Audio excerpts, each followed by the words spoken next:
Tardes.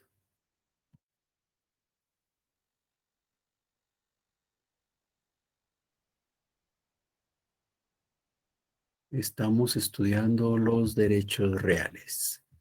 ¿Se recuerdan? La última vez hablábamos sobre los derechos reales, cómo estos se pueden clasificar. Entonces, vamos a continuar con ese contenido. Pero antes de avanzar, ¿hay alguna duda con relación a lo que hemos estado estudiando?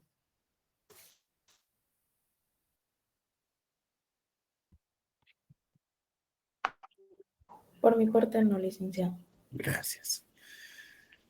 Entonces, si nos preguntan, por ejemplo, o nos afirman, la posesión es un derecho real, ¿qué contestamos? ¿Falso o verdadero? Falso. Falso. ¿Verdad? La posesión no es un derecho real, la posesión es una situación de hecho. Y hemos dado el ejemplo de que si nos arrebatan nuestro celular, pues el que lleva el celular ahí y que va corriendo, él tiene la posesión, pero él no tiene ningún derecho real ahí, ¿verdad? Él tiene la posesión por una situación de hecho, pero no tiene un derecho real.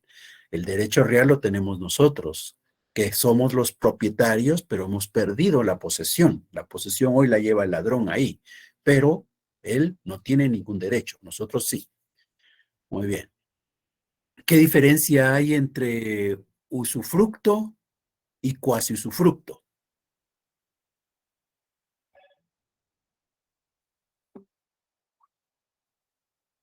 Que el usufructo son bienes duraderos y el cuasi que no se puede como que entregar o algo así. Muy bien, esa es la Son bienes diferencia. consumibles, también se podría decir. Como Muy bien, Dina, así es. Muy bien. El usufructo son bienes que los usamos, aprovechamos sus frutos y luego tenemos que devolverlos. Por tanto, tienen que ser bienes que los usamos y no se agotan para poder devolverlos. En tanto que el cuasi usufructo son bienes que los usamos y como cuando los usamos se agotan, entonces no podemos devolver el mismo bien, tendremos que devolver otro de iguales características. Por eso decimos que es casi como el usufructo, pero no es exactamente lo mismo, ¿verdad? Entonces, ¿cómo lo llamamos? Cuasi usufructo. ¿Y qué diferencia hay entre el uso y el usufructo?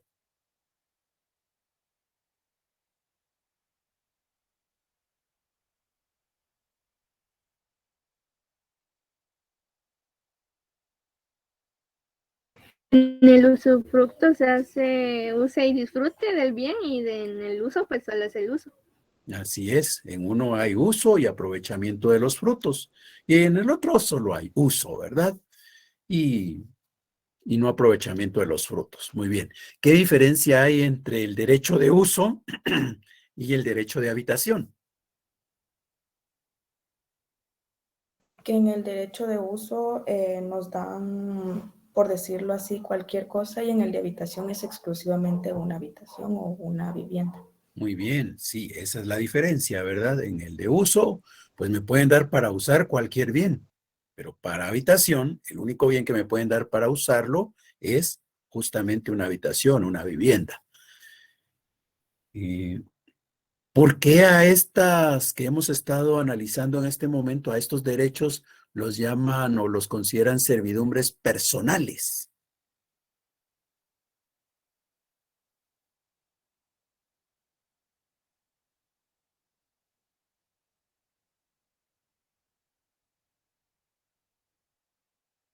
Porque solo pueden ser ejercidas por una sola persona.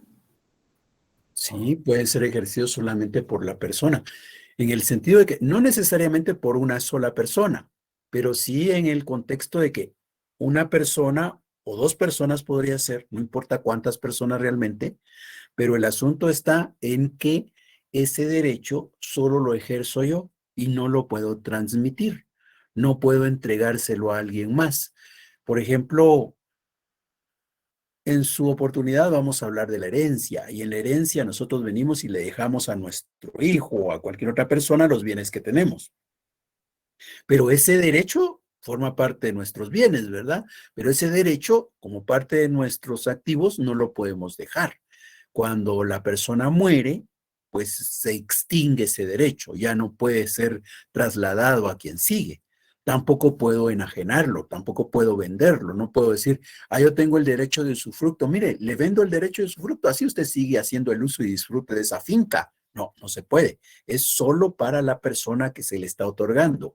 Él puede ejercer ese derecho, pero no puede transmitirlo, no puede enajenarlo. Por eso es que es personal, porque es como cuando hacen invitaciones para fiestas, ¿verdad? Y nos dan una tarjetita y dice personal e intransferible, dice, ¿verdad? O sea, solo yo puedo ir a la fiesta, no puedo decir, ay, como estoy con dolor de cabeza, yo no puedo ir. Si querés vos vas, aquí te doy la invitación. No, porque es personal e intransferible. Eso es lo que ocurre con estos derechos que estamos llamando servidumbres personales. Son solamente para la persona. Esta persona los puede ejercer, mas no va a poder trasladarlos a alguien más. No los va a poder transmitir como herencia, tampoco puede enajenarlos, tampoco puede venderlos. Bien, de esos derechos hemos dicho que al final de cuentas podemos distinguir que hay unos que son sobre cosas que son nuestras, ¿verdad? Y otros que son sobre cosas que son ajenas. Entonces, hoy vamos a centrar la atención en esos derechos que tienen que ver con cosas que son nuestras, que son de nuestra propiedad. Si no hay dudas, entonces vamos a avanzar hablando ahora de los modos de poder adquirir esa propiedad. Pero hablando de la propiedad, ¿cuál es el derecho real más extenso, más amplio que hay en Roma? La propiedad. La propiedad, ¿verdad? Ahí era obvia la respuesta. La propiedad es el derecho más extenso. Y es más extenso, ¿por qué? Porque tengo el jus usus, el jus fructus y el derecho a disponer. Entonces, en cualquiera de todos los demás que hemos estudiado, ¿qué tenemos? Tenemos el derecho al uso, tenemos el derecho al uso y el derecho a los frutos, pero en ninguno de todos estos que hemos estado estudiando tenemos el derecho a disponer, es decir, a enajenar, a vender. Entonces, eso es algo propio del derecho de propiedad. El derecho de propiedad permite que yo tenga el uso, que tenga el disfrute y también tengo la posibilidad de disponer, de enajenar, de vender el bien. Eso no ocurre en ninguno de todos los demás derechos. Por eso este es el derecho más extenso, el más amplio que ha existido. Ahora, hablando de la propiedad, señalamos que habían dos tipos de propiedad, ¿verdad? Allá en Roma había una propiedad quiritaria y una propiedad bonitaria. ¿Qué diferencia hay entre la propiedad quiritaria y la propiedad bonitaria?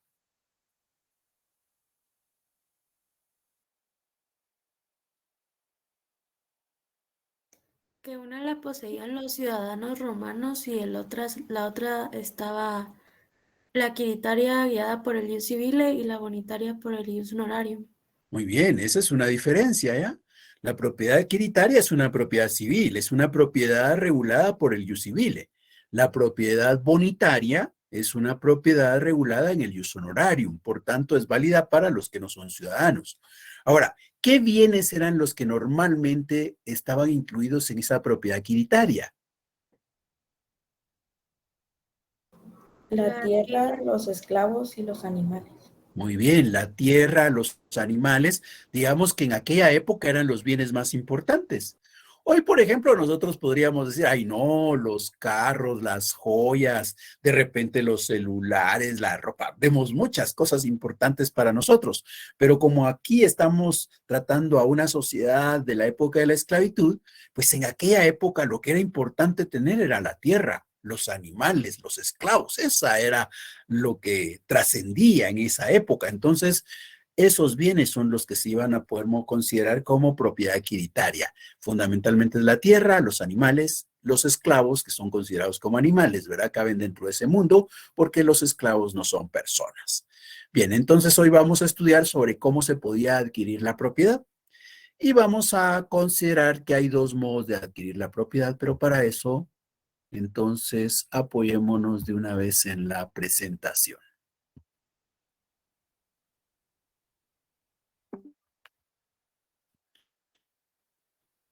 Modos de adquirir la propiedad.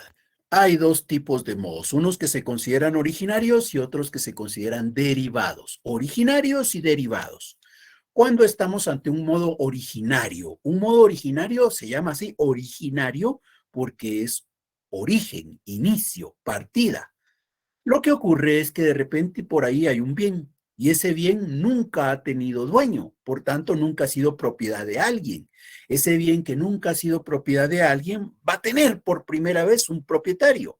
El modo en que este señor logra convertirse en propietario de esa cosa, ese modo es originario. Y un ejemplo así bien claro puede darse cuando vamos, por ejemplo, a un río, a un lago, al mar, y de repente pescamos, de repente capturamos un pez. La captura de ese pez no tenía dueño antes, ¿ya? Ese pez que andaba ahí en el mar tranquilamente, nadando, no tenía dueño. Ese pez que está en el río, ese pez que está en el lago, no tiene dueño. Entonces, cuando vengo yo y lo capturo y hasta lo preparo para comérmelo, ahí lo que tengo es que yo me he convertido en el propietario del pez. Entonces, soy ahí un propietario que ha seguido un modo originario. El modo originario cabe ante cosas que no tienen dueño. Y como no tienen dueño, normalmente no hay que pagar para poder conseguirlas, ¿ya? No hay que entrar en relación con el propietario para obtener la propiedad. Los modos derivados, por el contrario, son aquellos que se van a seguir cuando ya los bienes tienen un propietario, ya no es originario, ya hay un propietario. Ya hay un propietario y entonces yo voy a seguir un procedimiento para poder conseguir que ese señor esté dispuesto a cederme la propiedad de ese bien para que ahora yo pueda decir yo soy el propietario. Yo puedo adquirir la propiedad, pero tengo que seguir un camino distinto porque ahí hay un propietario anterior, porque el bien ya tiene un propietario anterior. Ese es un modo derivado. Entonces, por ejemplo, aquí tenemos el caso de los peces que hablábamos, ¿verdad? La captura de esos peces, por ejemplo, implica que vamos a volvernos propietarios de un bien que antes no tenía un dueño. Ese es un modo originario. El modo originario implica que no hay propietario anterior. Como no hay propietario anterior, para poder tener la propiedad, no hay que pagar nada.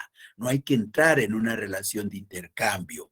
Ahora, en los modos derivados, no. En los modos derivados resulta que los bienes tienen un propietario anterior. Como tienen un propietario anterior, yo, si quiero ser propietario de ese bien, tengo que entrar en relación con ese propietario. Cuando yo entro en relación con ese propietario, él me va a pedir algo a cambio de ese bien. Tengo que realizar un intercambio. Esos son los dos tipos, los dos modos que existen para adquirir la propiedad. Hay unos que son originarios y otros que son derivados. Hoy vamos a estudiar los modos originarios. Dentro de los modos originarios, el primero que conocemos se llama como la occupatio, la ocupación. La ocupación es un modo originario de adquirir la propiedad. La ocupación, ¿cuándo procede? Procede, por ejemplo, primero hablemos de la res nullium, lo que tenemos anotado abajo con los caballitos. Los caballitos son res nullium. ¿Qué es una res nullium? Una res nullium son aquellas cosas, porque res es plural, ¿verdad? Re es singular, pues las res nullium son aquellas cosas que no tienen propietario. Esas cosas que nosotros podemos ver a nuestro alrededor que no tienen dueño. Esas cosas son res nullium. Si hoy nosotros abrimos los ojos y vemos a nuestro alrededor, estando fuera de la casa, obviamente, ¿verdad? Estando en la calle, si vemos a nuestro alrededor, ¿qué cosas podríamos encontrar? ¿Qué bienes podríamos encontrar que no tienen dueño? Imagínense que salen ustedes de su casa, están en la calle, miran alrededor y ¿qué cosas encontrarían que no tienen dueño?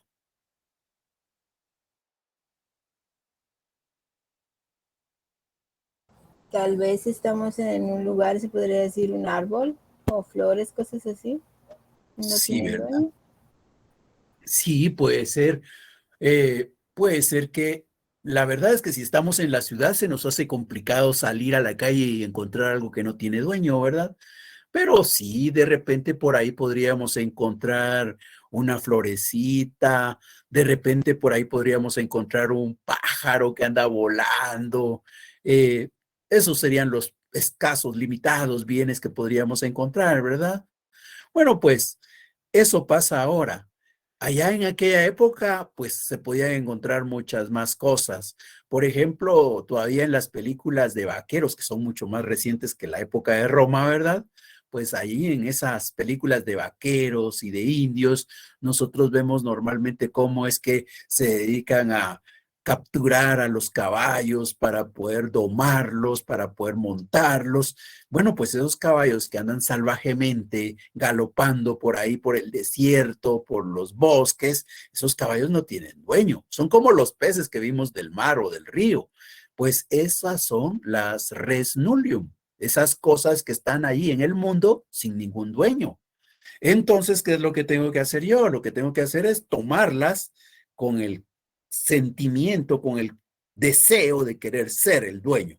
Eso es la ocupatio. La ocupación es tomar esos bienes para sí, para convertirlos como míos. Entonces, las res nullium las podemos adquirir por ocupación. Ocupación es el modo, ¿ya? La ocupación es el modo que me va a permitir ser propietario de esos caballos, ser propietario de aquellos peces de los que hablamos. Si de repente por ahí encuentro algunas aves que yo considero que podrían servirme y que son salvajes, de repente las puedo capturar. De repente por ahí en un bosquecito que está cerca de la colonia encuentro una ardilla y si yo capturo esa ardilla no es de nadie, entonces por ocupación la vuelvo mi animalito, mi mascota, por ejemplo, ¿verdad? Entonces, la ocupatio es un modo de adquirir la propiedad sobre esas cosas que no tienen dueño, de las res nullium, cosas que no tienen dueño. Ahora, otra posibilidad de utilizar la ocupatio para poder adquirir bienes es con las res hostilius. ¿Y cuáles son las res hostilias? Las res hostilias son las cosas que quedan de la guerra. Cuando nosotros le hacemos la guerra al pueblo vecino, de repente este pueblo vecino sale huyendo, ¿verdad? Porque no quiere ser derrotado militarmente, porque no quiere morir en la batalla, se escapan, pero van a dejar todas sus cosas ahí. Esas cosas hoy prácticamente podemos entender que ya no tienen dueño y por tanto, esas son las res hostilius, las cosas a las que podemos llegar a ejercer la propiedad a través de la ocupatio. De igual manera, si derrotamos al pueblo, ¿verdad? Sabemos que lo vamos a esclavizar y al esclavizarlo prácticamente dejaron de ser personas y por tanto todo lo que ellos tenían ya no tiene dueño porque no pueden ser cosas de alguien. Una cosa no puede ser dueña de una cosa, ¿verdad? Entonces, en ese contexto, esas cosas ya no tienen dueño. Los hemos esclavizado, son esclavos, no tienen dueño. Bueno, pues entonces ahora nosotros nos podemos convertir dueños de esas cosas. Esas son las res hostilius. Y por el otro lado tenemos las res necmancipi. Y estas ya se recuerdan, vimos hace 2 clases la clasificación de las cosas en mancipi y necmancipi. Bueno, pues solo para recordar, las mancipi son aquellas que para poder conseguir la propiedad hay que celebrar una ceremonia. Y las necmancipi, aquellas en donde no es necesaria una ceremonia para poder conseguir la propiedad. Bueno, en este caso se trata de cosas necmancipi que han sido abandonadas. Por ejemplo, y eso todavía ocurre. Imagínense que ustedes van caminando por la calle está desolada, no hay nadie ahí, no se ve quién haya pasado antes, no se ve que haya alguien que haya estado ahí. Y ustedes van caminando y de repente cuando ven para abajo encuentran un billete de 100 quetzales. ¿De quién es el billete de 100 quetzales? ¿Qué hacen ustedes con ese billete de 100 quetzales que encuentran ahí? Yo me lo quedé. Sí, es lo normal, ya no vamos a quedarnos ahí parados todo el día. Ay, es que no se ve nadie por aquí con el billete de 100. Allá, aquella gracia que hacíamos de niños, ¿verdad? Una cosa he encontrado 7 veces, lo diré, si no aparece el dueño me la quedaré. Bueno, pues ahí eso es lo que aplica. Encontramos ese billete, no es que nosotros seamos malas personas ya, porque si nosotros sabemos que a alguien se le cayó, seguramente le decimos, mire, se le cayó su billete y se lo devolvemos. O mire, botó algo. Pero no, ahí es una situación en donde hay un billete de 100 quetzales y no hay ninguna persona alrededor. O lo que podría ocurrir allá en la época de la presencialidad, ¿verdad? De repente por ahí encontramos un lapicero, ¿verdad? Y no tiene dueño el lapicero, preguntamos de quién es y no aparece dueño para el lapicero, entonces pues, empezamos a usarlo. O lo que ocurre en el transporte colectivo, sobre todo en épocas lluviosas, ¿verdad? Uno que no está acostumbrado a andar usando paraguas, de repente lo usa, está lloviendo, sale de la casa con el paraguas, pero aborda el bus, cierra el paraguas obviamente, lo deja colgadito ahí en el asiento, llega el momento en que tiene que bajarse y como no está acostumbrado a andar cargando cosas, deja la sombría, ahí deja el paraguas. Entonces alguien más va a llegar después, ¿verdad? Y va a decir, no hay nadie aquí, ¿de quién es? Ánimo que va a empezar a preguntar por todos lados de quién es. No, se lo va a quedar. Esas son las redneck mansipis abandonadas. Entonces, nosotros podemos llegar a convertirnos en propietarios de ese paraguas, de ese billete de 100 quetzales, de ese lapicero, por ocupación. La ocupatio va a ser el modo que va a permitir que yo me vuelva propietario de esas cosas abandonadas, de las redneck mansipi abandonadas. Bien, la ocupatio es el primer modo. Ah, claro, son modos de convertirme en propietario. No es que, ay, la ocupatio es otro derecho real. No, el derecho real es la propiedad. Ahora, ¿cómo puedo llegar a tener ese derecho real? Un camino que puedo seguir para llegar a tener ese derecho real es la ocupatio. La ocupatio no es el derecho real, es el camino, es el modo, es la manera de llegar a tener el derecho real. La ocupatio es el modo de adquirir la propiedad de estas cosas, de las res nullium, las res hostilius o las res nec mancipi abandonadas. ¿Alguna duda? Bien, entonces hablamos de un segundo modo de adquirir la propiedad, el tesoro. ¿Qué pasa con los tesoros? Los tesoros son esos cofres llenos de monedas, de joyas, de adornos, de oro, de plata, de metales preciosos en general, que normalmente la persona lo que hacía era enterrarlos, ¿verdad? Y hasta hacía un mapita para poder después regresar por el tesoro. Bueno, pero pasado el tiempo es posible que la persona haya perdido el mapa, la persona se pudo haber muerto y nadie supo del tesoro. La cuestión está en que ese cofre lleno de joyas, lleno de monedas, está enterrado ahí. Y de repente viene un señor, ¿verdad? Y va ahí caminando tranquilamente, abre un agujerito en la tierra y ¡sorpresa! Encontró ese tesoro. ¿De quién es el tesoro? Los romanos dijeron, bueno, pues si tú abriendo un agujero en la tierra encuentras un tesoro, el tesoro es tuyo.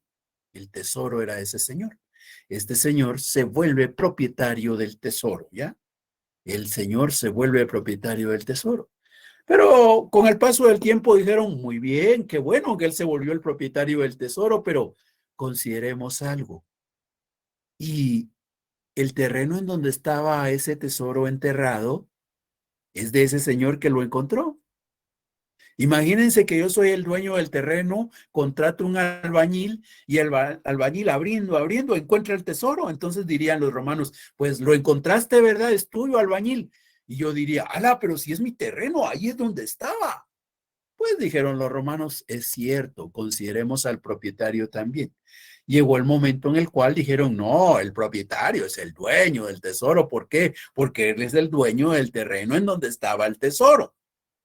Y llega otro momento en el cual van a decir, ay, pero ese tesoro realmente no es de ninguno de esos dos. Pero, ¿qué vamos a hacer? Vamos a compartirlo, dijo el Estado de Roma.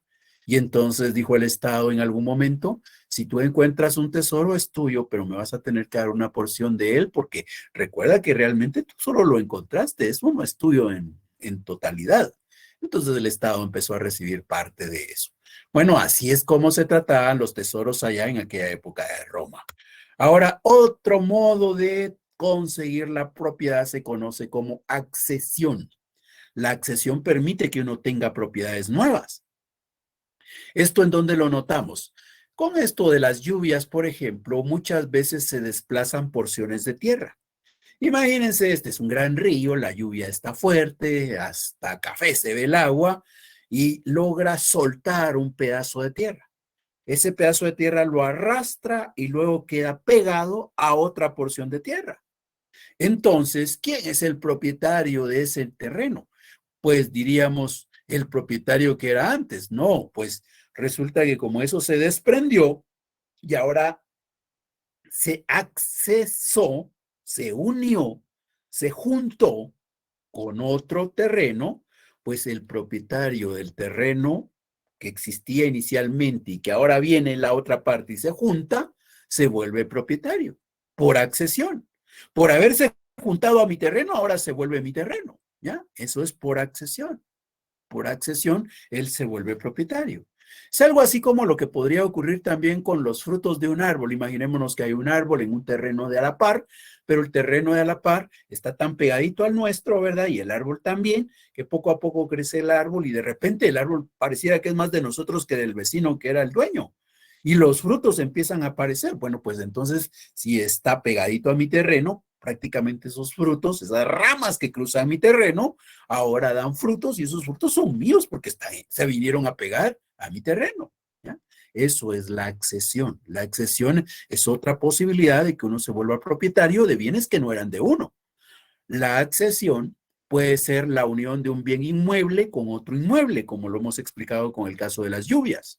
Pero puede ser también que se trate de un mueble que se junta con otro mueble, o de un mueble que se junta a un inmueble. Ustedes van a buscar un ejemplo de la accesión en donde sea la unión de un mueble con otro mueble o la unión de un mueble con un inmueble. Bien, esa es otra manera de poder convertirse en propietario de bienes que antes no eran de uno. Otra manera, la especificación. ¿Qué ocurre con la especificación?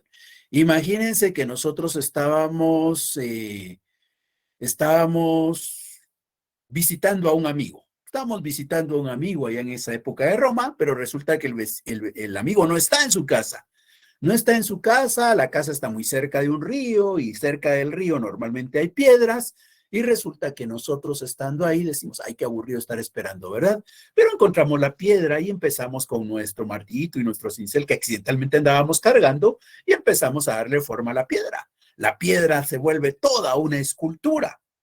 Y entonces quiere decir que la piedra, que era algo general, algo como cualquier piedra, ¿verdad? Una piedra es una piedra, pero esa piedra, ahora gracias a ese esfuerzo que hicimos, ha tomado una forma particular, se ha vuelto algo específico. Por eso es la especificación.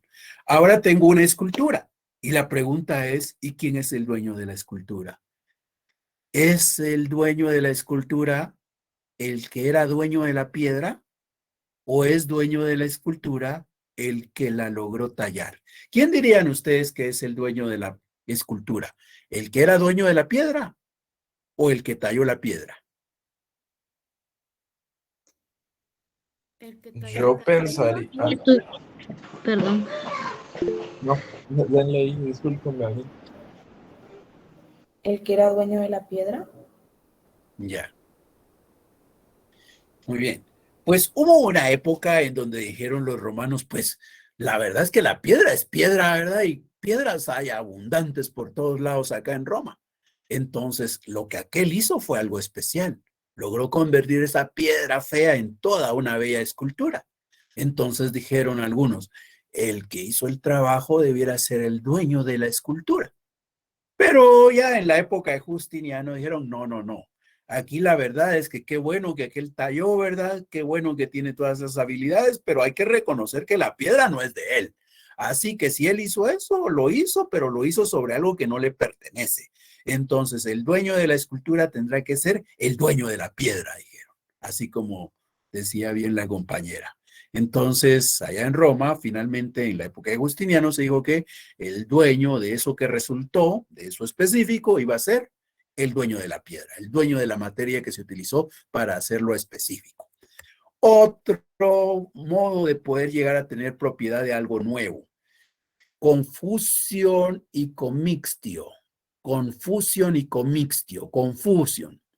Aquí lo que se va a dar es otra vez la unión de cosas, ¿verdad?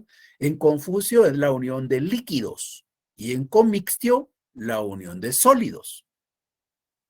Imaginémonos, cosas tal vez un poco absurdas, dirían ustedes, pero nos ayudan a entender los conceptos. De igual manera, no eran tan de uso generalizado tampoco en aquella época. Imaginémonos que estamos dos personas sentados a la orilla de un espacio como el que tenemos ahí dibujadito, ¿verdad? Un espacio como una pileta vacía. Bueno, pues resulta que cada uno lleva su jarro y resulta que por ahí, por ejemplo, alguien Alguien lleva un líquido, el otro lleva otro líquido, solo para hacerlo chistoso. Imagínense que alguien lleve un líquido de Coca-Cola, el otro lleva como líquido un licor, botan la Coca-Cola, botan el licor y se mezclan, ¿verdad? Y entonces, ¿qué es lo que hay ahí? Hay un nuevo líquido, porque eso que quedó ahí, donde está el licor y la Coca-Cola, no es Coca-Cola, tampoco es licor, es la combinación de Coca-Cola y licor. ¿Quién es el dueño de esa nueva mezcla, de esa, que no es mezcla en este caso, sino es una confusio, ¿verdad? Una fusión. Entonces, ¿quién es el dueño? Dijeron los romanos. Si accidentalmente se han combinado dos líquidos que eran de dueños distintos, pues ahora lo que vamos a tener es que los dos van a ser dueños del nuevo líquido que aparece. ¿Ya? Ahora los dos son dueños de ese nuevo líquido. Hay una copropiedad, los dos son dueños, ¿ya? Eso es copropiedad, los dos son dueños. Bien, lo mismo pasaba si se trataba de sólidos, que eso es comixtio. Comixtio es con sólidos. Imagínense que tenemos dos sólidos, cada quien tiene por ahí su caja con su sólido y de repente por accidente se mezclan esos sólidos. Si se mezclan esos sólidos, van a formar uno nuevo. ¿Ese nuevo de quién es? Dijeron los romanos. Pues ni modo, ¿verdad? Eso resultó de la unión de lo que tenían aquellos dos.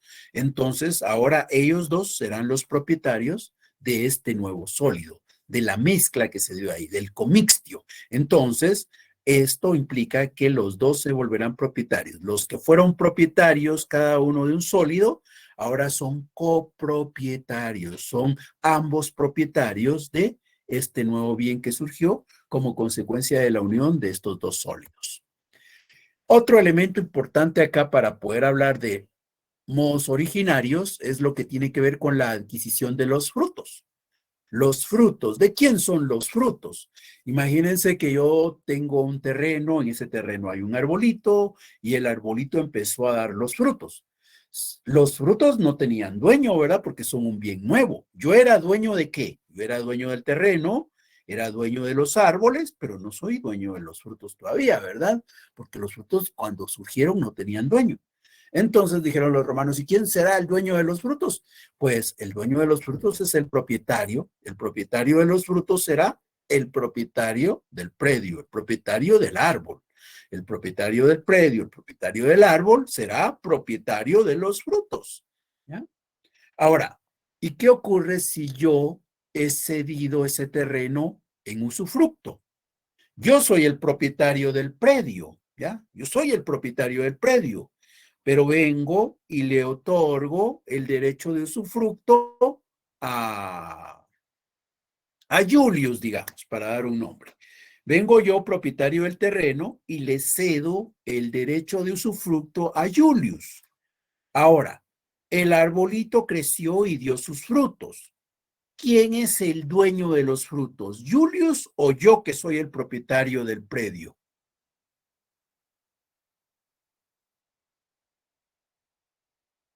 Sería Julius. Julius, Sería Julius, ¿verdad? Porque como le di el derecho de usufructo, y el derecho de usufructo, ¿qué es? El derecho al uso y disfrute, el derecho al uso y aprovechamiento de los frutos. Entonces, yo soy el propietario del predio, pero no soy el propietario de los frutos. El usufructuario sería el propietario de los frutos. Muy bien. Ahora, para seguir repasando, yo soy un enfiteuta, ¿ya? Yo soy un enfiteuta. Yo soy un enfiteuta y tengo este terreno. En este terreno hay un árbol. Ese árbol ha dado frutos. ¿Quién es el propietario de los frutos? ¿El dueño del predio o yo que soy el enfiteuta?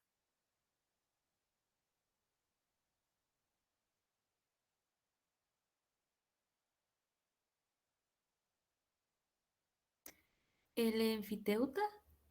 El enfiteuta es el dueño de los frutos.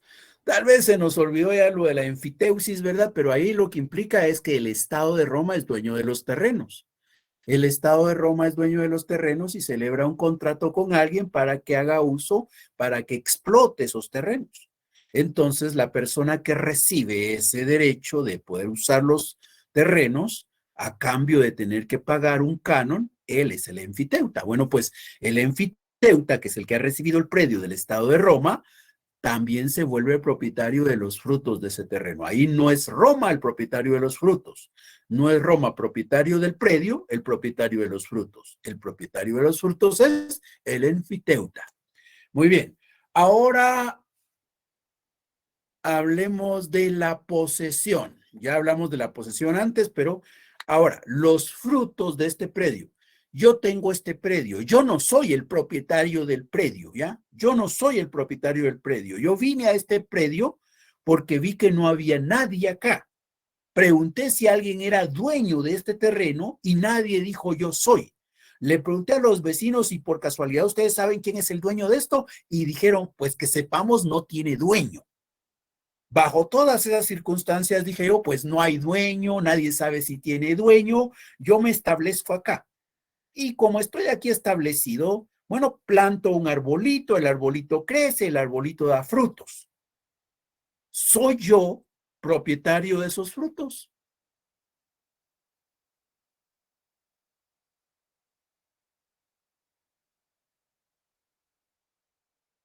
Sí, Sí, Y el poseedor es propietario de los frutos, pero tiene que ser una posesión de buena fe, como la que he descrito. Ahora, si resulta que hay una persona en su predio, así como ocurre ahora con los mareros, ¿verdad? Los mareros en las áreas marginales prácticamente están expulsando a las familias y se quedan con las casas. Entonces, si los mareros, por ejemplo, vienen, y ahora imaginémonos en el ámbito este de los frutos, que yo tenía mi casita, en mi casita tenía un árbol frutal, bueno, pues resulta que vivía felizmente hasta que llegaron a extorsionarme y prácticamente tuve que abandonar mi casita. Ahora mi casita está prácticamente habitada por esos mareros. Y esos mareros dicen, ¡ay, el arbolito dio frutos!, ¿verdad? ¿Quién es propietario de esos frutos? ¿Será el marero propietario de los frutos porque él es el que tiene la posesión de la casa? No. ¿Por qué no? Porque él no es poseedor de buena fe. Él es poseedor de mala fe. Él hizo uso de la violencia, del engaño, de la coacción para quedarse con la casa. Entonces, los que son poseedores de mala fe no pueden venir, no pueden convertirse, no pueden devenir en propietarios de los frutos. Solo el poseedor de buena fe. Bien, entonces eso es con los frutos. Hemos visto modos de adquirir la propiedad, hemos hablado de los originarios y para repasar, en los modos originarios estudiamos a la occupatio, el tesoro, la accesión, la especificación, confusio y commixtio y la adquisición de los frutos. Ahora vemos los modos derivados. ¿Qué pasa en los modos derivados? El primer modo derivado que vemos es la mancipatio. Se recuerdan, los derivados es porque ahí sí ya hay un dueño. Hay un dueño, hay un propietario. Entonces, como hay un propietario, si yo quiero convertir este teléfono, que es propiedad de aquel, en mi propiedad, entonces no es de que yo diga, ay, ya, aquí está, ya es mío. No, tengo que entrar en una negociación. Hay un propietario anterior y tengo que seguir un camino, tengo que cumplir un procedimiento para conseguir que esto venga a mí. Entonces, son modos derivados. Hay propietario anterior, no como los originarios. Todos estos originarios que vimos no había propietario anterior. Por eso podíamos llegar a ser propietarios sin entrar en una relación con alguien más. Ya no teníamos que entrar en un vínculo con alguien porque no había propietario anterior. No teníamos que entregar algo a cambio porque no había propietario anterior. En los derivados no. En los derivados hay un propietario anteriormente. Como hay un propietario, para que yo me convierta en propietario tengo que entrar en relación con él. Y en esa relación tendré que dar algo a cambio, tendré que pagar, tendré que retribuirle por el bien que me va a trasladar, por la propiedad que va a pasar a mi poder. El primer modo, que es derivado, que vamos a estudiar, se conoce como la mancipatio. La mancipatio. La mancipatio era un procedimiento, una ceremonia que se hacía en Roma para poder adquirir la propiedad quiritaria. Y ya antes hablaron de la propiedad adquiritaria, ¿verdad? La propiedad adquiritaria, ¿cuál era? ¿se recuerdan? Las tierras, los animales, ¿verdad? Dentro de los animales, los esclavos. Entonces, si yo quería comprar tierras, si yo quería comprar animales, si yo quería comprar esclavos, tenía que usar este procedimiento que se llama mancipatio. La mancipatio es lo que da lugar a hablar de las res mancipi, que vimos antes, ¿se recuerdan? La res mancipi. Entonces, ¿por qué se llamaban res mancipi? Porque la mancipatio es lo que permite llegar a tener la propiedad de ellas. Ahora, las otras se llamaban res nec mancipi. Nec mancipi. Estas se llamaban res nec mancipi porque para adquirirlas, porque para conseguirlas, no se necesitaba hacer la mancipatio. La mancipatio es la ceremonia. ¿Y en qué consistía esta ceremonia? Esta ceremonia lo que implicaba es que para comprar teníamos que tener 5 testigos. Tenía que hacer la transacción frente a 5 testigos. Estaba entonces el vendedor, el comprador y 5 testigos. Además de los 5 testigos del vendedor y del comprador, iba a haber otro señor. Este otro señor iba a tener una balanza, como la que tiene la señora de la justicia, ¿verdad? Como la que usan todavía en los mercados cantonales cuando uno quiere comprar papa, tomate, cebolla por libra o frijol, arroz por libra, ¿verdad? Bueno, pues una balancita así tenía el señor. ¿Y qué hacíamos? Bueno, pues decía yo quiero comprar esa casa, por ejemplo, ¿verdad? Entonces, en un lado de la balanza, en un platito de la balanza, vamos a colocar algo que represente la casa. Por ejemplo, hoy diríamos las llaves, ¿verdad? Pues algo que represente la casa. Y en la otra parte de la balanza, en el otro platito, voy a colocar las SAES, es decir, el dinero con el que voy a pagar, las SAES. Coloco las SAES y digo, yo compro esa casa. Ya con eso me convierto en el propietario de la casa. Esa era la ceremonia. No se necesitaba que el vendedor diera su consentimiento.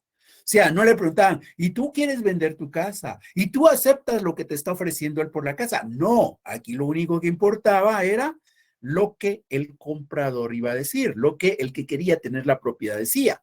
Eso que nos muestra relaciones de poder, ¿verdad? Allá en Roma, mucho se movió por relaciones de poder. El que tenía el poder imponía su voluntad sobre los demás. Entonces, la mancipatio daba la oportunidad para que alguien se convirtiera en propietario de tierras, de esclavos allá en Roma. La mancipatio es la ceremonia. Hay cosas que es necesario hacer toda esa ceremonia para adquirirlas y hay cosas en las que no se necesita ceremonia. Y eso todavía sigue válido para hoy. Hoy, por ejemplo, cuando voy a la tienda a comprar una galleta, un chocolate, un helado, pues no tengo que hacer gran ceremonia. Le digo, deme esa galleta, le doy el dinero, agarro la galleta y terminó el negocio. Me fui a mi casa a comerme la galleta.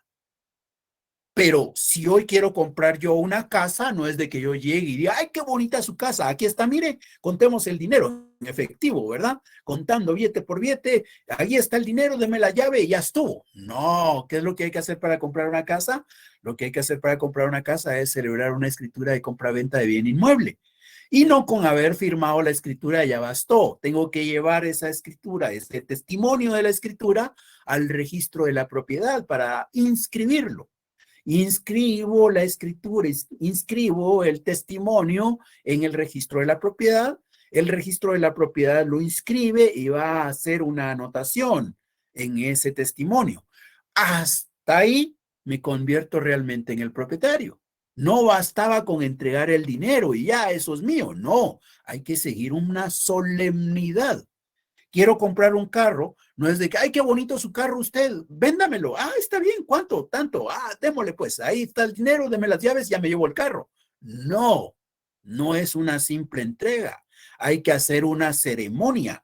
No es una ceremonia como la mancipatio que describíamos, 5 testigos, un señor con una balanza, ¿verdad? No, no. Ahora es, bueno, pues entonces tenemos que ir con un notario, tenemos que endosar el título de propiedad del vehículo. Con ese título voy al registro de vehículos de la SAT, hago las anotaciones correspondientes, la SAT me entrega los nuevos distintivos, el nuevo título, la nueva tarjeta de circulación del vehículo y entonces el carro ya es mío. Nos damos cuenta, no es como comprar un dulce, una galleta, un chocolate, pan o tortilla. Hay una solemnidad que hacer. Así era allá en Roma también. Solo que allá no era con un notario, no era en un registro, sino 5 testigos y un señor con la balancita. Esa es la mancipatio, la ceremonia que permite llegar a convertirse en propietario de animales, de tierra, de esclavos en esa época.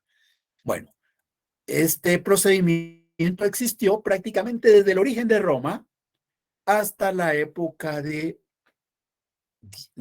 Justiniano. ¿Qué otro procedimiento hay? Otro procedimiento que se tuvo allá en Roma es el que se conoce como injure cessio. El procedimiento injure cessio era diferente. ¿ya? Este se utilizaba para todos los demás bienes prácticamente, porque no había un testigo, perdón, no había 5 testigos y un señor con una balancita. Aquí, ¿qué es lo que había? En la injure cessio. En la injure cessio se requería que el negocio se hiciera entre el señor que vendía, el señor que compraba, pero ante una autoridad. Algo así como lo que hoy hacemos ante un notario, ¿verdad? Así tenía que hacerse la compraventa, ante un notario. No ante un notario, perdón, ante un funcionario público. Ante un funcionario público, ante un magistrado. Así se hacía el procedimiento iure cessio. Como nos damos cuenta, obviamente para hacer tanta solemnidad, tanta ceremonia para comprar, definitivamente en aquella época casi que no se hacían las compras y las ventas, ¿verdad? No como ahora que prácticamente todo lo compramos, todo lo vendemos, entonces allá era distinto. Allá tortillas no se compraban, pan no se compraba, papas, verduras y demás alimentos no se compraban. ¿Por qué? Porque todo lo producíamos en la casa, ¿verdad? En la hacienda. Era muy poco lo que se compraba o se vendía en esa época. Entonces, por eso era tan complicado hacer una compraventa. Era tan complicado llegar a tener la propiedad de algo que le pertenecía a alguien más. Con el paso del tiempo surgió un tercer procedimiento que se conoce como la traditio. Y la traditio se parece ya más a lo de nosotros. ¿Por qué? Porque en la traditio lo que vamos a tener ya es la simple entrega. Ahí ya no vamos a estar en la presencia de 5 testigos y un señor con una balancita. Ya no vamos a estar en presencia de un magistrado. No, aquí solo estamos comprador y vendedor. ¿Y qué debe haber ahí? Una congruencia de voluntades. Aquí sí vale la voluntad de los dos. Y en esta congruencia de voluntades lo que quiere decir es que lo que yo quiero debe ser congruente con lo que aquel quiere. No debe ser lo mismo, debe ser congruente, no lo mismo. ¿Por qué? Porque yo quiero comprar, por ejemplo, yo quiero comprar esas verduras. ¿Y usted qué quiere? Vender esas verduras. Nos damos cuenta, no queremos lo mismo. Yo quiero comprar, él quiere vender, no queremos lo mismo. Pero lo que quiero yo y lo que él quiere, sí es congruente. Entonces, esa congruencia es necesaria. Es necesario que haya una causa, un motivo por el cual queremos hacer la transacción, que haya esa congruencia de la que estamos hablando. Una vez se da la causa, una vez ocurre la congruencia de voluntades, pues ocurre la simple entrega. Yo le doy algo y él me da lo que él tiene. Esa es la tradición. Es lo que hoy vemos nosotros normalmente, ¿verdad? Cuando vamos a la tortillería, a la panadería, a la carnicería, pues lo que puedo ver es la traditio. Hay un motivo que nos lleva a ese negocio a hacer la transacción, hay congruencia de voluntades y se da la simple entrega, la traditio. Este procedimiento fue prácticamente el que fuimos recibiendo nosotros de aquel derecho romano. Todavía hay otros procedimientos derivados. Sin embargo, por ahora nos quedamos acá. ¿Alguien tiene alguna duda, alguna inquietud con lo que hemos estado estudiando? Sí, Marisol Blanco.